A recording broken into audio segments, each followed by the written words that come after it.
almost forgot. All right, so vertex form of a quadratic. First off, the formula, and I'm going to try and type these in, so hopefully you guys can actually read them. We'll see how this goes with the text box. I'll have to move them around, but the formula is this. F, I don't know why it's making me do a capital, but it really should be a lowercase. But f of x equals a times the quantity of x minus h. I can't do a power of 2, so I'll do like a caret, and I'll space this out. I know this is going to be bad, but plus k.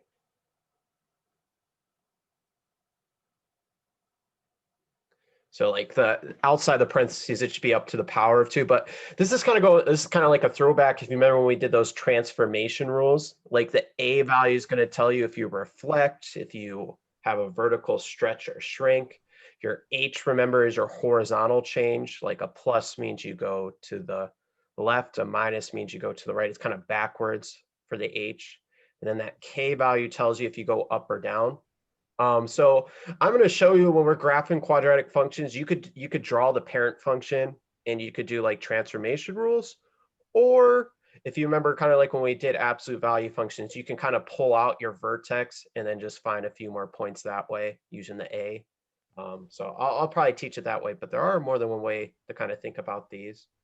Are we supposed to be writing these with you too? Yeah, so if you have like a notebook, if you want to follow along, or I will post a key, so you could always print these off at a later time if you have a printer, or look at them, because I know it's kind of Oh, awkward. okay. Because if we were in class, I would hand you like a blank copy of this, but Okay. I can't do that obviously virtually. But I do try and post the notes at least a day or two before. I've been pretty bad recently, I won't lie. But so if you do have a printer, you can print them out before class. But I know not everyone has that. But the h and k from our formula is the vertex. And then we're going to have something, it's called the axis of symmetry. We'll talk about what that means, but the axis of symmetry is our h. It's always a vertical line, so it'd be like x equals h. So like, but we'll see when you graph it, it's like a vertical line that cuts your graph down the middle. Basically, it's a symmetrical line. And then our a value determines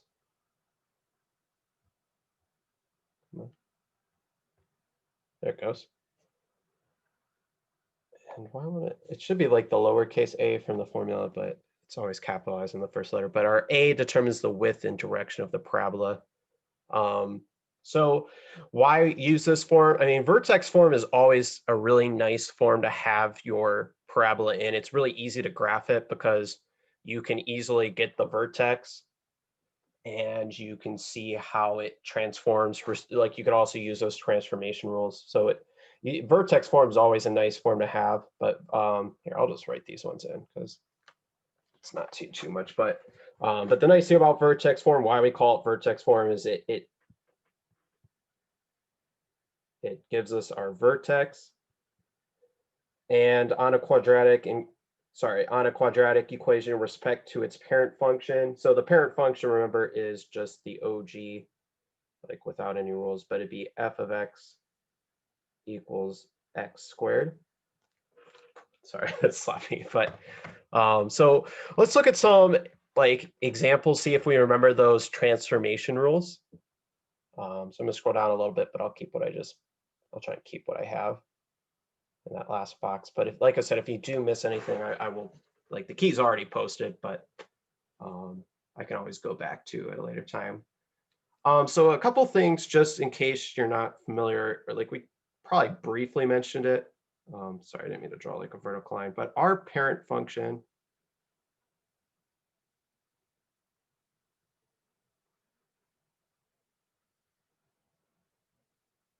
is this, f of x equals x squared, like what we just said. But just so you know what it looks like if you make a table of values, like if you just plug in, oh, no. 1 second, let me go back. Okay. All right, so let's see. I'm going to zoom in just so I can write a little bit. But like if you plug in some points, Like usually you just do -2 through 2 are usually kind of standard points. But if you plug these in, like -2 squared would be 4, -1 squared would be +1, 0 squared would be 0, 1 squared would be 1, 2 squared would be 4. But if you graph this like a really rough sketch, like on a number line,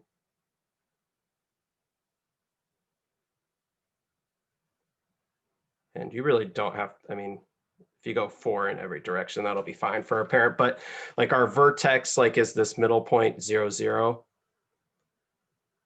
But we would have a point at 1, 1, -1, 1, 2, 4, and -2, 4. But you see it makes like a round U shape. When you draw it, you want to make sure it's like a U, but that's our parent function. So one way you could graph these functions is use those transformation rules, but we're not going to graph these first few problems, but we just want to think like, how would this change my parent function? So like for this first problem, f of x equals x squared plus 9. If you remember, like when we did our rules, I don't know how much you remember, but remember like a plus on the outside, I didn't mean to highlight the whole thing, just tells you how much you're going to go up or down. So like this one, it would just move your parent function up 9. And maybe in a second, I'll pull some of these up in Desmos just so we can see how these rules work. The second problem here, maybe I'm going to leave some for you to try. I'll leave 2 for you to try. Number 3, if you did it, first off, this negative in front would mean you reflect. Let's see if I can write a little neater. So you would, sometimes it doesn't write, you would reflect.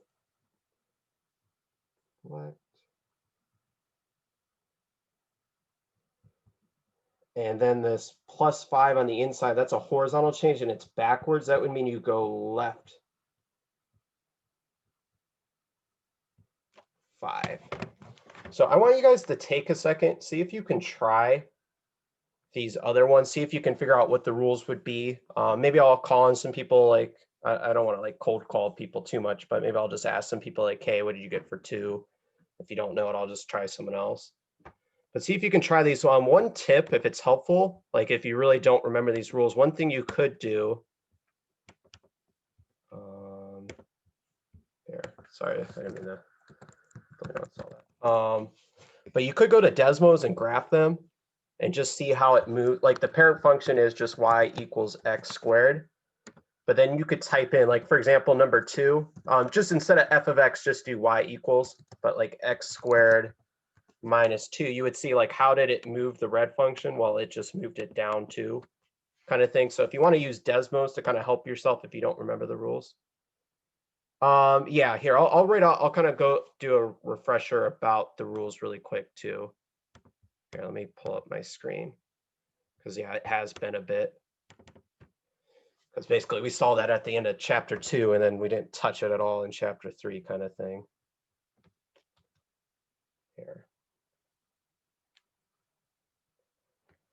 So here, let me just open up like a blank document. So our like general form is this.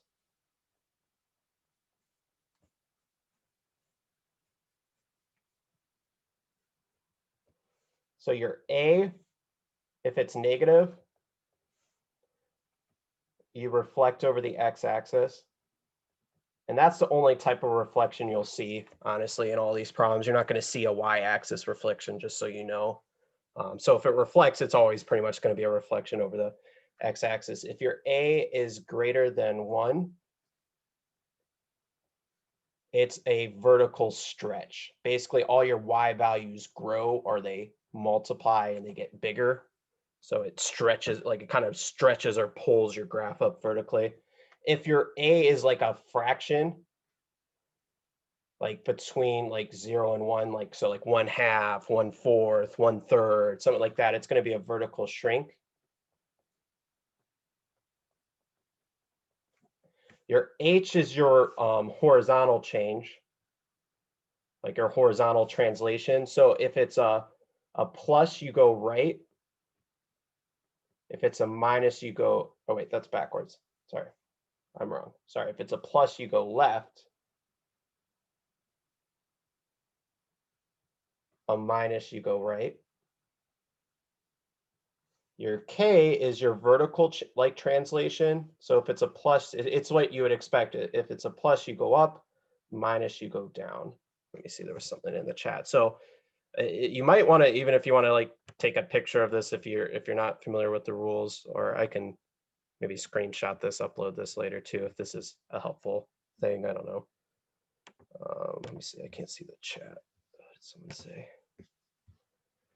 Let me stop sharing this really quick. I'll pull it up if you need it though.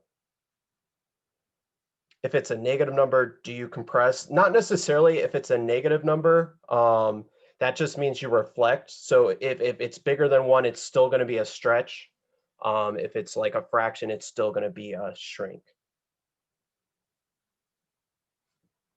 What's the difference between a vertical stretch and a horizontal? Honestly, we don't really want to think of it as horizontal changes, because that's if you have like a coefficient on the inside, which we won't really see, at least in the problems we're looking at today. I mean, technically a vertical stretch is a horizontal shrink. Okay, sorry, Aslan. A negative number just tells you it reflects. So if it's still like your A is bigger than 1, it's still going to be a stretch. If your A is a fraction, it's still going to be a compression or shrink. So the negative doesn't really affect that either way, if that makes sense. Recording. So I'm going to start the recording. So we went over these answers if you want to check for 2, 4, 5, and 6. For 7, they're giving you kind of a situation. You're trying to come up with an equation. So it says they reflected over the x-axis. So if we're like writing our rule, we would have a negative because it reflected. He translated it 7 units up and 3 units to the right. So there's no like stretch or anything. That's what I just wanted to be careful about. So there's going to be no number in front, like a value, like a 2 or 5 or a 1, like nothing like that. Since we went to the right 3, that would be a -3 on the inside. Just remember, it's a parabola, so don't forget your power of 2. And then since it went up 7, you would have a +7. But basically, if you look at what I wrote, it would meet all those rules. It reflects, it goes to the right 3, and it goes up 7 because of that +7 on the outside. So you're kind of just working backwards in question 7. All right, so let's get into the graphing today. Like some of these graphing, we got 4 graphing examples. One thing I'm going to say, especially if you're not able to print out the assignments, one thing, especially for the assignment tonight, at least, if you want to just make a table of values, like you don't have to draw your graph if you're not able to do that. Because I'm assuming you guys can all plot points. That shouldn't be our struggle. But here's my advice to graph. One way you could graph is like you could graph your parent function and then do your moves. But I think what I'm going to show you is easier. So here's how I would do it. You want to pull out your vertex, and we're always going to put the vertex in the middle of our table. Like, so your vertex is always going to go in the middle of your table, because when you graph a parabola, you always want to get your vertex and at least 1 or 2 points on the other side of it. Here, one thing I'm going to, we'll see. I might not do all the points today just for sake of time, but our vertexes are H and our K. Like if you remember the general formula was this. So we want the H comes from the inside and our K comes from the outside. Just be careful. Since the formula is a -H, when you pull it out, you're going to switch its sign. Like when you get the vertex. But the K will stay the same. Just because that formula, it's a -H, so the H really is the opposite sign, if that makes sense. So like in this first example here, my H part of my vertex would be +2, and the K part of my vertex would be 3. Just because this formula is -H, so the H by itself would be just a +2, if that makes sense. So that's what we're going to put in the middle of our table, 2 and 3. And then honestly, you're just going to want to plug at least 2 points on both sides. So here, I'm not going to worry about doing 3 points. 2 points is usually plenty. So we'll do two numbers lower than it and two numbers bigger than it. And we'll just plug these into this equation really quick. So you could either put it in your calculator, or if your mental math's pretty good, you could just do it in your head. And I'll show you one tip that you'll notice. There's always symmetry in our table. So for example, we're going to see these answers are the same, but I'll do both of them. So like if you plug in 1, for example, 1 minus 2 would be -1. -1 squared, like, so for example, I'm just plugging in this just so you can see it maybe. But 1 minus 2 would be -1 squared. That would be +1. Plus 3, you would get 4. Same thing though, you're going to see if you plug in 3, 3 minus 2 squared is 1. Or sorry, 3 minus 2 is 1. 1 squared is 1. Plus 3 would be 4. But you're going to see like these answers that are like 1 away from the vertex are going to be the same. The answers that are 2 away from the vertex are also going to be the same. So we're going to see like if you plug in 4 and you plug in 0, you're going to get the same answer. So usually when you're doing your table of values, you don't really need to plug in all 5 numbers. You really just got to plug in one of each pair. So if one of them looks easier to plug in, do the easier one. Like a lot of times you can avoid negatives and stuff by doing that. But so for example, if I plugged in 4, I would get 2 squared is 4, plus 3 would be 7. And you can do it if you don't believe me, but if you plug in 0, you're also going to get 7 like it. But it's all based on symmetry in our table. And you could plug in more points if you want. Like I know these tables, they have 7 spots, but 5 points is plenty to get a good picture of your graph. So if you're able to print it, then we'll just plot these. But I usually always plot my vertex first. So 2, 3 would be here. And then oh, I'm sorry, I erased this on accident. That was a 4. But then I plot like these two numbers together because they're going to have the same y value. So it's usually pretty easy to graph them at the same time. So like 1, 4 would be here. 3, 4 would be here. But notice it's symmetrical of where the vertex is. Like they're both one side and like they have the same y value. 0, 7 would be up here. 1, 2, 3, 4, 5, 6, 7. And then 4, 7 would be up here. So I usually like to graph those pairs together if that makes sense. A couple things just to kind of mention, because they asked us to write the vertex and the axis of symmetry. The axis of symmetry, and sorry, I know I'm throwing a lot at you guys right now. The axis of symmetry is a vertical line that would go down the middle, but so our vertex is 2, 3. Our axis of symmetry, it's basically like a vertical line that would basically, if you fold your parabola, it would fold it down the middle. But AOS is axis of symmetry, is always just going to be x equals, and it's always the x value of your vertex. Like, I know this is sloppy, my drawing, but basically the axis of symmetry, oh gosh. Oh, I didn't mean to erase that. Crap. Here, let me undo that. Let's just, oh no. All right, whatever, we're committed. But the axis of symmetry is like a vertical line that would like fold your parabola, but it's always going to be x equals, and it's just the x value of your vertex.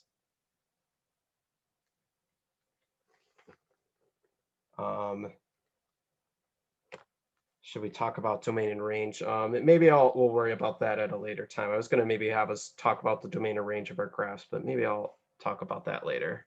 Make sure we got these basics down. Let's look at another one really quick.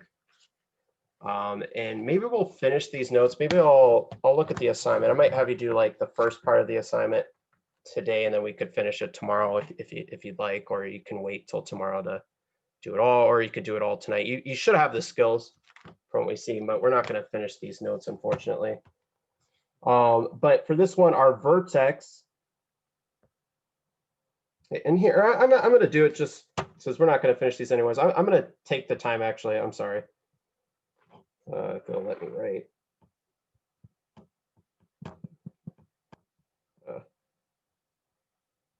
All right, there it goes. So I'm just drawing a line. Your domain if you look at our graph, like our parabola is going to the left forever and to the right forever. Like if you look at those arrows, it's going to keep going towards the left slightly. I know it's almost pointing straight up, but it's still going to go to the left. And then the right side of our graph is always going to go to our right. So our domain for every parabola, like this will not change. Every single problem we look at for any of these parabolas, your domain is always going to be all real numbers. Or if you want to use that notation, it would be negative infinity to positive infinity. So like whatever one you prefer, but it's either all real numbers, or if you want to use the interval notation, that would be negative infinity to positive infinity. Your range will change depending on the problem. But if you look like the lowest our graph goes in terms of up and down, it's the lowest it goes is 3, and then it goes up forever. So it'd be 3 to infinity. Or if you prefer inequalities, you could also write it as y is greater than or equal to 3. So that would be like our domain and range to get a little bit of review. But one thing we're going to notice, the domain for every single quadratic function we graph in here will always be all real numbers. Your graph is always going to be a parabola, so it's always going to go to the left and to the right forever, no matter if it's reflected, whatever the heck you do to your graph in terms of transformation, it's always going to go both directions, left and right. There's nothing you can do to it that would make that not true. For question 9, the first thing you'd want to do is pull out your vertex.